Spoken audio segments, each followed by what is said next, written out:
So if you only have 1, 2, 3 tanks, what are we doing all the time? Besides water changes. Anybody know? What are we doing all the time on tanks that are display tanks? Cleaning the glass. We are cleaning the glass every single time. I know somebody else said it before. But we're cleaning the glass. So shrimp in nature eat algae. And so when you're cleaning the glass, you're necessarily taking away their food source. I don't know, I might know 2 people that would do this. But I don't know many people that are going to go in their tank, take the piece of driftwood out, and scrub the algae off. It's just not going to happen. So what this ends up doing is it becomes a natural food source for the shrimp because there's algae going on. They're eating that algae. So it just creates a really good ecosystem for the shrimp. So I always recommend this. There's other types of driftwood you can get. Has anybody bought driftwood where it started molding? Okay, so a couple people have done it. So that mold is actually biofilm. So it's like the sugar leaching out of the wood, and it has a reaction with the water, and it creates a mold. We call it biofilm. And it's one of the best foods for shrimp. So one thing we use grapevine. Grapevine has a ton of sugars in it, so it continuously leaches out, and that creates tons and tons of biofilm. If you take a piece of grapewood or grapevine, put it in your tank, and you don't have anything that eats algae, you're going to have a ball of mold necessarily in your tank.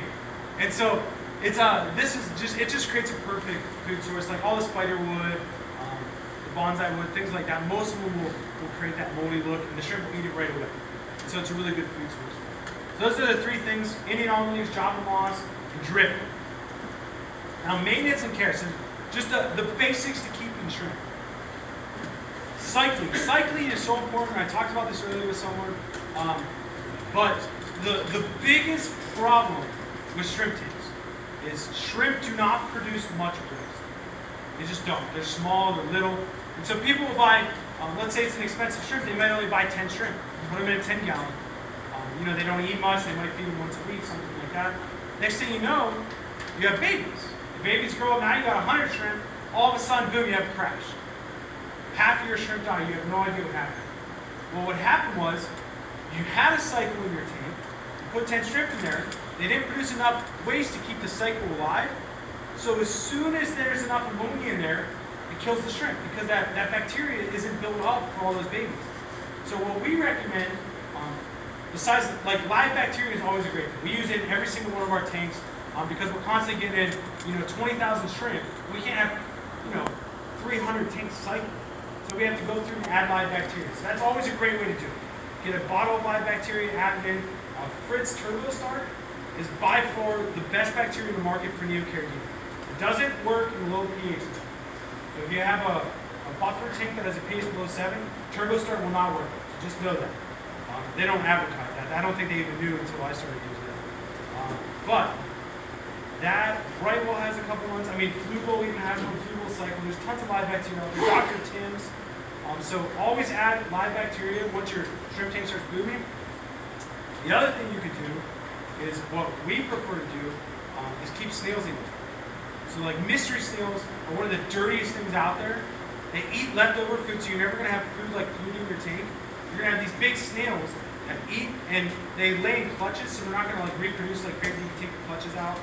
And so mystery snails are one of the best snails to keep your tank cycled. They're not going to mess with your shrimp. And so I always recommend those: Malaysian trumpet snails, ramshorn snails, pretty much anything. You could use neorite snails, but they're a little bit more sensitive.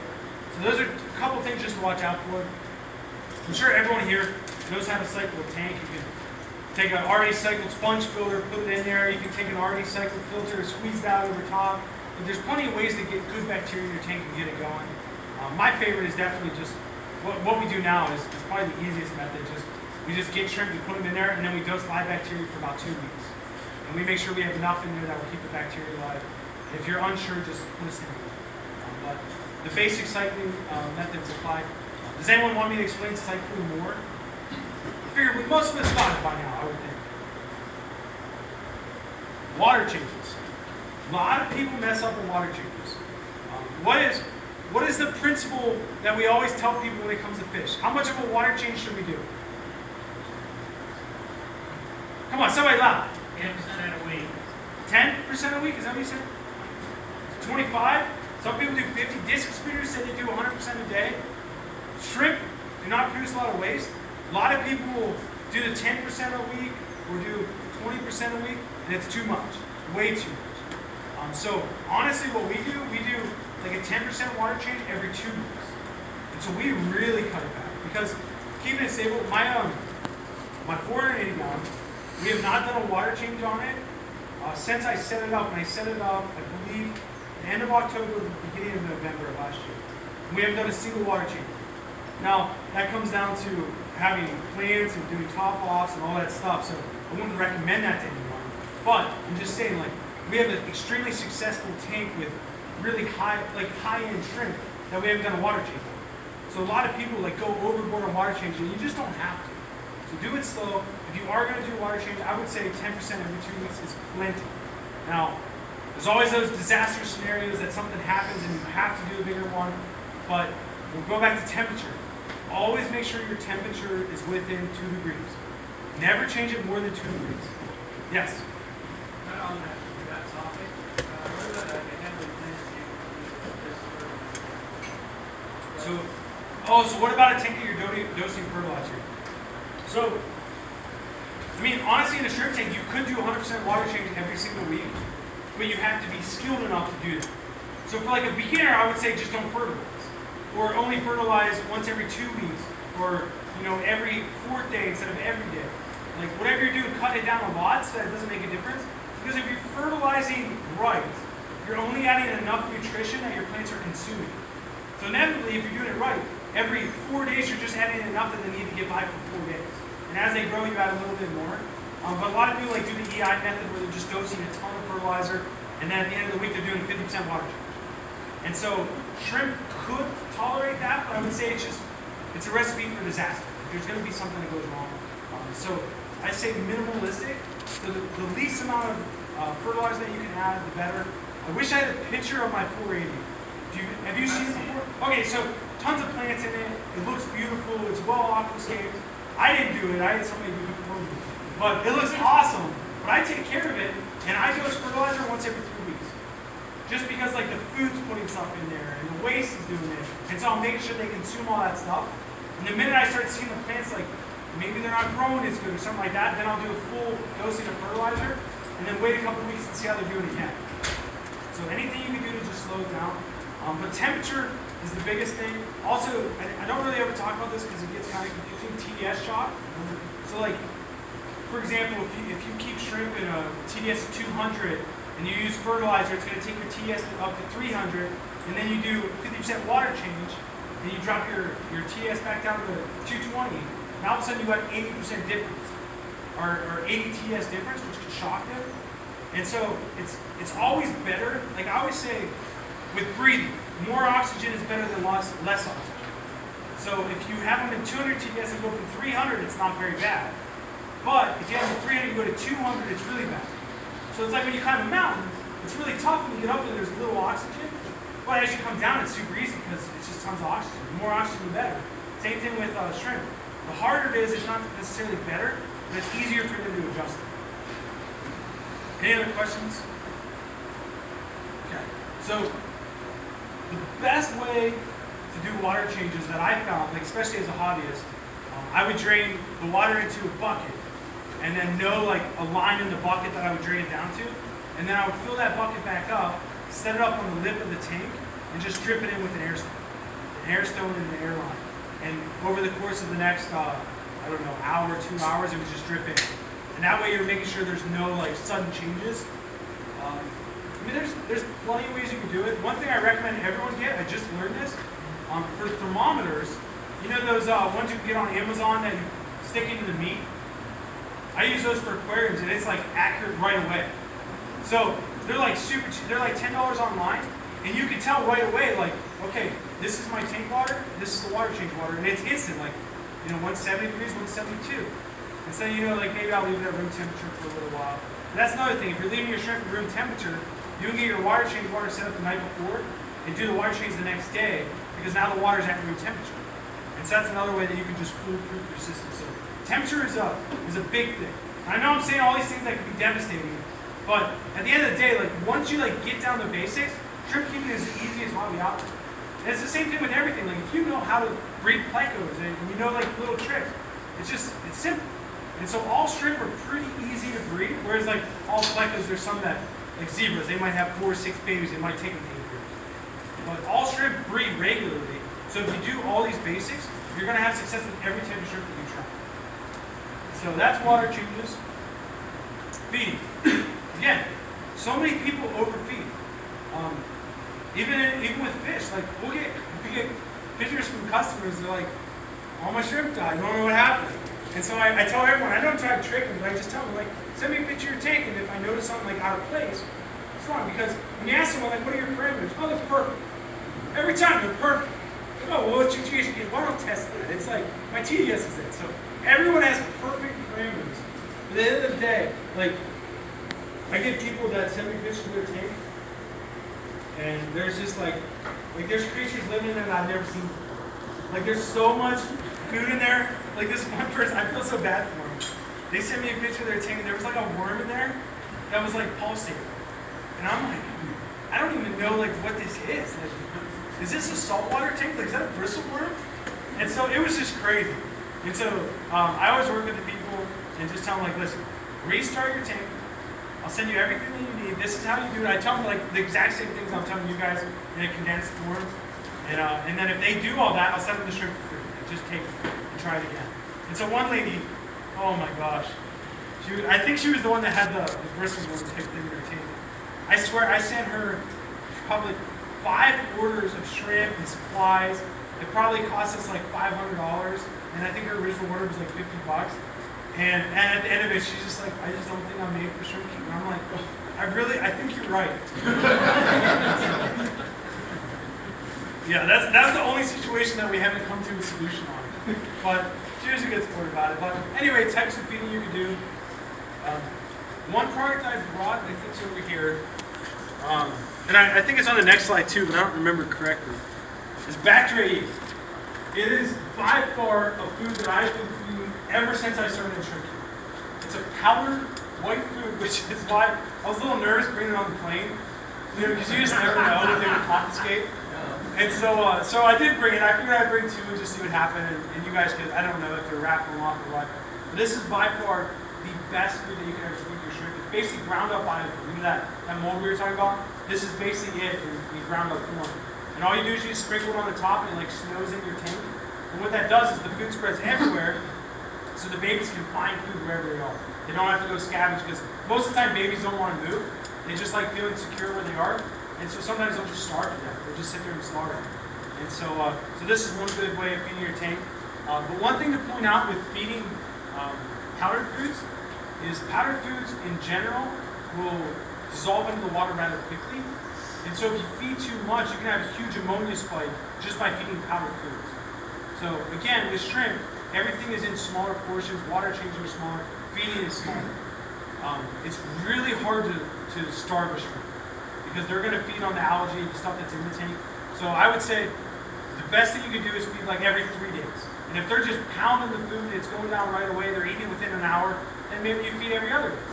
But anytime you feed shrimp, they all come out, they feed, and then there's food still left in the tank because it's too much food. They will completely consume the food before they leave. And so that's just one good way of knowing. There's plenty of different foods you can feed. I call it the marketing trip. Every couple of months there's a new greatest food. It's a new line of shrimp food from Japan that the breeders over there use, and you have to buy it because it's the best. I would say feed what works for you. If you start on one thing and that works great for you, keep doing it. And so like a lot of people will follow my channel, and what happens to us is we'll get food, we'll start using it, we love it, and then the supplier can't get us enough of it, so we never have it for sale. Then we're forced to go find a different food that they can actually supply so that we can sell it as well. And so we're constantly switching foods, so now all these people are like, oh, I used to feed this, now I gotta feed this. I'm like, no. Whatever you're doing, just keep doing it. If it works for you, even if it's like, pellet food for your cichlids, like whatever it is, just be consistent. A lot of people will have like, in their freezer, they'll have like the whole tray of different types of fish food. And that's fine and dandy, but I've always been the guy that like, pick 2 or 3 foods that work great for you and feed that for forever. And until you start seeing bad things happen, don't switch. because anything changes, anything like that can always clog up a shrimp, or same thing with big fish, they can get constipated or whatever, and it could kill them, it could stress them out. And so just consistency is always good. So pellet foods are great. We feed, this is Glass Garden. Factory, we have their whole line, it's all really good food, but this is, if you're gonna feed any shrimp food, this would be the one that I would say, this is a necessity. And so, yeah, new tanks you usually have to feed more often just because there's not a lot of algae or anything there. Tanks that have been established for a long time, you really don't have to feed too much. And then, the specialty food, you can do blanched vegetables, leaf matter that we talked about is a good food source. Biofilm from the driftwood, stuff like that, it's all good things. So the ultimate goal is just to have a self-sustaining ecosystem that they just naturally feed on whatever's in the tank. Bacteria, this is what I was talking about, so you can see the white powder, why I was a little concerned with bringing it. And so, yeah, so this is by far the best food out there. I absolutely love it. There's two things in your tank. Oh, do you have a question? Yeah. Yeah. Since when you're speaking about biofilm, Yeah. with the bacteria eat, are you able to, is it possible to use it as a medium to cycle an aquarium and kind of generate biofilm throughout the aquarium before putting shrimp in it? I've seen a couple of people do it, but it's one of those things where it's like everyone does it differently. Yeah. So I personally would never see the tank, just because there's other things that they add into it that could cause ammonia spikes. So it's, if you put that in your tank prior to putting shrimp in, like people used to put it under their substrate a long time ago, and then they found out that it really didn't do anything. And so you can't actually cycle a tank with it, but you could start growing biofilm, but I wouldn't recommend it. I would say just use the leaves and the driftwood, all things that are just naturally going to produce it anyway, and do that, and then just feed this when you need it. That'd be my recommendation. Anybody else? 2 habits that you don't want. Normally in a fish tank, we won't normally see these, or we necessarily won't really care about it because they're just small. Hydra is one of the ones, it's kind of, I call it like a jellyfish. It's got these little tentacles that can reach out and they sting stuff. So it's never good to have in your tank because it really won't kill adult shrimp, but it will definitely kill baby shrimp. And then what it does is it has these little pods or whatever you can call them off the side of them, and those will actually break off and spread throughout the tank. So those could really take over a shrimp tank rather quickly. And to be honest, I really don't know where they come from. I don't know if somehow there's eggs in food that we feed, or they just naturally occur on plants or whatever. Because I've known people that have like a completely contained system that eventually get these. So I don't know where exactly they come from, whether they come in on the fish, or in the fish poop, or the shrimp poop, or something. These are 2 things you never want. So these ones, like I said, they'll kill the babies. They'll also try to sting the adults as they walk by, so it can cause bacterial infection. Planaria are like little leeches almost. They have a triangular head. So there's detritus worms that aren't harmful at all. They just live in the substrate, they swim in the substrate, it's great. But the planaria, they have a little mouth on the belly, and they actually, like when shrimp aren't paying attention, they can crawl up and try to attach themselves to it, or maybe bite them. Again, maybe cause a bacterial infection.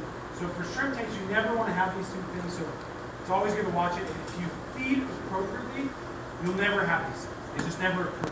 Or if they do start occurring, they'll never thrive because there's not enough things in there to let them exist. So those are 2 things you don't want. So, yes? So if you see you have some of that stuff, what do you do about getting rid of it? Is it manual removal? Is it stop feeding? So we actually... Oh, you're good. Great question. The cure is, so the biggest thing is you're obviously doing something wrong to have it. So I would say cut back on something, whether that's how long the light's on for, maybe you're feeding too much, maybe you're not doing enough water changes and nitrates are going up, like whatever it is. It's always good to just figure out the source of the problem, but a cure for it. So like, obviously, if you got an infestation, you want to get rid of it as fast as possible. Panicure C is actually fenbendazole. There's a ton of different options. There's flubendazole. There's, they're all dewormers, like goat dewormers, dog dewormers, cat dewormers. Most of them are made of fenbendazole. And so what we do is we get 1 gram packs. You get them on Amazon.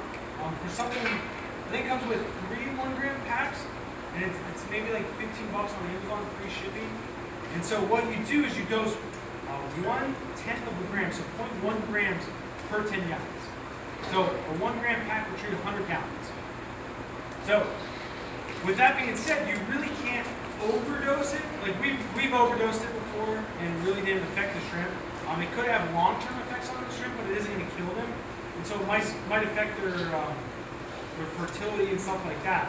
But at the end of the day, it's whether if you have all these inhabitants, you need to get rid of them as soon as possible or your shrimp are going to die anyway. And so this, we actually recommend after 3 days doing a 30% water change. I know I said never do more than 10% because a lot of things can change. And I don't say do 30% because I feel like you need to because it's toxic to the tank. But what I say that for is because you had all those little creatures in there that you now just killed. And so what's going to happen as things die and decompose, pneumonia spike happens. And so I've had people that killed all their shrimp and said it was the fenbendazole. But in reality, it was the ammonia spike to all the dead stuff. Actually, one of the pictures not they recommended to do the 30% water change. Did they? You think it was temperature? Or?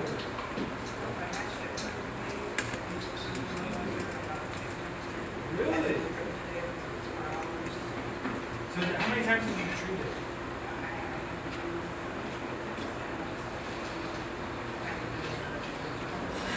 Wow. We're resilient. So one thing that I learned within the last year is dosing at night. So with this, it's always good to dose at night. The reason for it is light actually neutralizes the fenbendazole. And so like if you dose in the morning or whenever, if the light was on, like let's say you dose in the morning, you got 8 hours of light, that really decreases the effect. Because I had a tank where I had some of it, and I was dosing, I'm like, what the heck is going on? And then I read something about light might affect it, so I turned off all the lights and dosed it and killed it all. Now it does kill snails. So do know that. So if you guys have pest snails and you don't want them, you could potentially use this. But again, using any medication, they can do a multitude of things. Medications normally will kill bacteria. Like anytime you treat for bacteria in your tank, that medication will also kill good bacteria. So a lot of times people will treat with medication and kill off their bioload, and then they're not able to, transfer the ammonia to nitrate, all that good stuff. And so do know that. So again, keeping live bacteria on hand is always good. And yeah, that stinks about that. For sure. Did you lose a lot? Did we send you 12 more? We gotta send you 12 more then. What were they, cherries? Bloody Marys. Yeah. Send me an email. Did you? Did I answer it?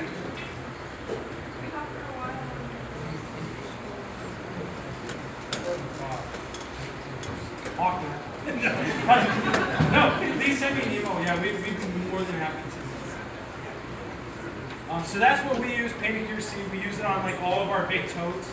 Then we get all the neocarotene in and all that stuff. So it's worked really well for us. Now, when buying shrimp, there's a couple things that you really want to watch out for. Even when you buy local, all that stuff. Did you have a question or no? You were just waving at me. Okay, I got it. Doesn't know what I'm talking about. Anyway, when buying shrimp, there's a couple things to watch out for. The first thing is importers.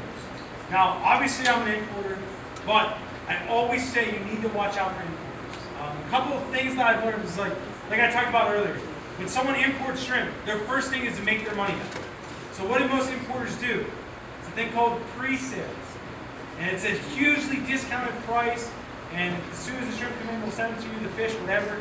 So you get really cheap pricing, but a lot lower survival rate, so it ends up being more expensive shrimp. And so importers, one of the best methods that I found, this is what I used to use when I was in the hobby and I was buying shrimp. I would always ask them like, hey, when do the shrimp come in? And they'll say like, oh, they come in on the 12th. And I was like, well, I really want my shrimp. How soon can I get them after that? And if they say like, oh, we'll ship them out on the 13th, you know you're dealing with someone that doesn't care about the shrimp. They just care about making the money. And that's not I guess that's not always true, but an ethical importer will at least quarantine for a week, like bare minimum, just to make sure there's nothing wrong, just so they can salt it. Anyone that just taking shrimp and selling them right away, they really don't care because anyone that knows, like I import, so I know if I take the shrimp that I import, even though they come direct to me and I sell them within a week, I can almost guarantee that those are going to die in your guys' hands. Just because those shrimp have gone through so much shipping back and forth, back and forth. They've gone from the breeder's water to the transhipper's water, all the way over to our water, and then from our water to your water, and that's just too much change for a shrimp. There's too much temperature fluctuation on that. And so always watch out for importers and always try to find out like how long they quarantine for. If you ever ask, hey, how long do you quarantine for? I would say it's most likely you're not going to get a straight answer. So I always just like asking the question like how soon can I get them after you get them in? There's always like the discreet way of asking how long they can. So that's one thing that I recommend. So importers, always watch out for them. Vorticilla. It's basically just a little parasite that attaches to the rostrum of the shrimp, the front of the shrimp, the nose. It's pretty easy to cure, but it is something that's rather common. If you get this, it's usually because the importer messed up. So there's times where like something happens and maybe my guys didn't treat a tank and someone gets these, and I'm just like, I'm so sorry because like this is something so easy to fix. But that's a good thing. So if anyone does get it, like if you guys get it, it's really easy to treat it. So Vorticilla, and then there's another one, it's called Scuteria. It's basically the same thing. So what happens with most importers is, like I said, it's really easy to kill these ones that are on the roster. It's really easy. You just do a salt dip, and I'll talk about that. Even the fenbendazole will kill it. But the trick is the eggs. So like right in the gill of the shrimp, all the eggs are there. And so you really can't kill eggs until they hatch. And so people will treat them, and within that week, then they'll ship them out. The next thing you know, you have the eggs, which eventually hatch whenever the shrimp molts, or just a couple days later, whenever, and you end up with it. So a lot of people do end up getting them, but like I said, it's easy to treat. Cure for both. At this point, I probably have exact measurements on here. A tablespoon of aquarium salt for 5 cups of water. What we do now is we literally just have a catch cup of water that we fill up, and we just dump like an inch of salt in the bottom, which is quite a lot, and we dip everything. And we just make sure we dip it when we get it, we dip it before we send it, and then we also treat the tanks while we have them with like fenbendazole. We also use some different stuff. Like a lot of the ick medicines, if you find the right ones, they can be really good at killing parasites, but they're also like, if you use too much of them, like you can do some severe damage. So I wouldn't recommend that. I would say salt dips is the best way, and also the fenbendazole or Pedicure C is really good. Next thing, L-biopsidate. Has anybody heard of L-biopsidate? Okay, so we got some shrimp keepers in the house. So L-biopsidate is the worst thing for importers. Like it is the worst thing for a hobby. What it is, we've been doing I've been working with a company called Fritz. If you guys know Fritz Aquatics, or they sell the RPM salt and stuff like that. I partnered up with them, and we've been working on finding a cure for L-biopsidate. So I actually have a doctor that curates at a zoo near me, and she was the first one that really took a look at it, and we found that it's not protozoan or anything like that, it's an algae. And so, which is really interesting. So you would never know if the shrimp had it until it starts extruding from the bottom. And like a newbie shrimp keeper will actually think that's eggs. So they're like, oh, I got a buried female, like this is awesome. But it's L-biopsidate. And so it's a type of algae. So dim lights, the less light you have, the less likely it's going to pop out of the imported shrimp. The cleaner the water, everything like that. Anytime you see one of these, you got to take it out of your tank, because what happens is the shrimp dies. And once the shrimp dies, the L-biopsidate must be pretty tasty, because the shrimp eat it immediately, and then it spreads to death. And so we've been working on a cure for this, and we actually just came up with a natural cure for it. Now it's not 100%. So far, out of the ones we've treated, we've gotten like 98% cure rate, which you guys are the first ones outside of like our companies that I've ever told about that. So we're getting really close to having a cure for this, which will like completely change the shrimp hunt.